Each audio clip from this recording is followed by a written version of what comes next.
Two my dear friend, Bengal সিভিলের পক্ষ থেকে আপনাদের জন্য রইল প্রীতি শুভেচ্ছা এবং উষ্ণ অভিনন্দন। সিভিল কনস্ট্রাকশন বা সিভিল ইঞ্জিনিয়ারিং সাইডে সব থেকে গুরুত্বপূর্ণ হচ্ছে কংক্রিটিং বেসিক নলেজ। এখানে হচ্ছে র্যাপ কংক্রিটিং। এই র্যাপ কংক্রিটের জন্য আপনার রড চেক করতে হবে।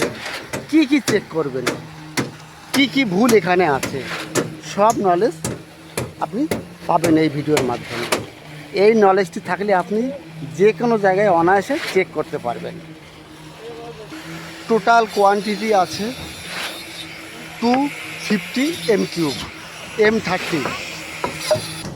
সিভিলের সব থেকে গুরুত্বপূর্ণ হচ্ছে আপনার কংক্রিট কভার শ্যাটারিং লাগা আছে এবং এইদিকে রড আছে। রডের সঙ্গে শ্যাটারিংয়ের যেন কোথাও টাচ না হয়, এটা আপনি চেক করবেন।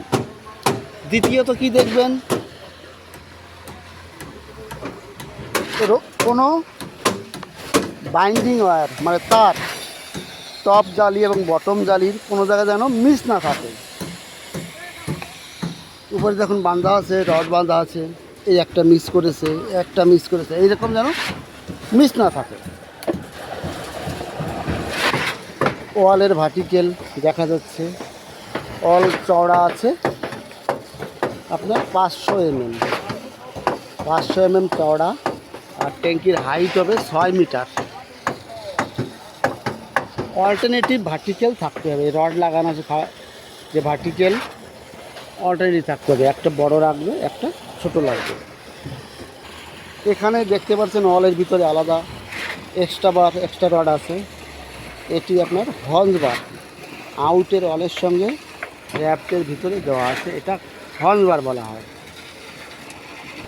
আর শ্যাটারিংয়ের লাইন যেন বরাবর থাকে।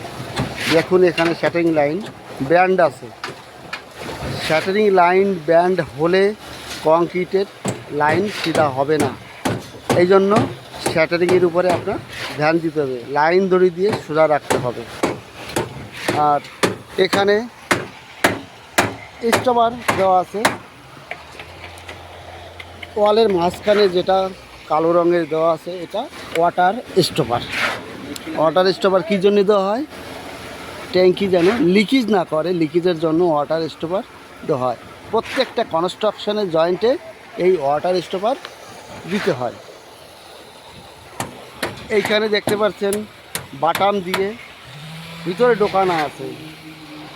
এই পিছনে এই 750 ছেড়ে চাবিটা বাটাম ঢোকানো আছে। কী জন্য আছে, পরবর্তীতে এই ট্যাঙ্কিটা আর আগে বাড়বে, এই জন্য এখানে M10 মাল দিয়ে কংক্রিট করতে হবে, পরবর্তী ব্রেকিং করে আগে ট্যাঙ্কি বাড়ানো যাবে এই জন্য। আর ভিতরে যে কংক্রিটটা হচ্ছে M30 গ্রেডের কংক্রিট। এখানে দেখছেন চাবি এবং রড দিয়ে স্টপার দিয়ে বানানো আছে। এই ওয়াটার স্টপার 10 mm থিকনেস, লম্বা আছে 230 mm। আপনার কংক্রিটের ভিতরে কমসে কম 50% মানে 115 mm যেতে হবে, আর আধা কংক্রিটের উপরে থাকবে। আর ওয়ালের ভিতরে কংক্রিটটা যেন ফিনিশিং না করা হয়, রাফ থাকবে। এখানে বোম প্রেসারের মাধ্যমে কংক্রিট করা হচ্ছে। 1 m³ কংক্রিটের ওয়েট কত, 1 m³ কংক্রিটের ওয়েট 2500 কেজি, 2.5 টন। সামনে যে কাট আউট রাখা আছে, এটা সাম্প এরিয়া, একটা, দুটো, তিনটে, চারটে রাখা আছে। সাম্প রাখা হচ্ছে 500 ডাউনে, কংক্রিট টপ লেভেল থেকে 500 ডাউনে। এটা কি হবে,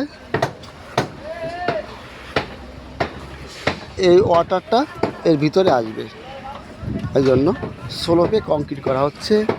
25 mm স্লোপ।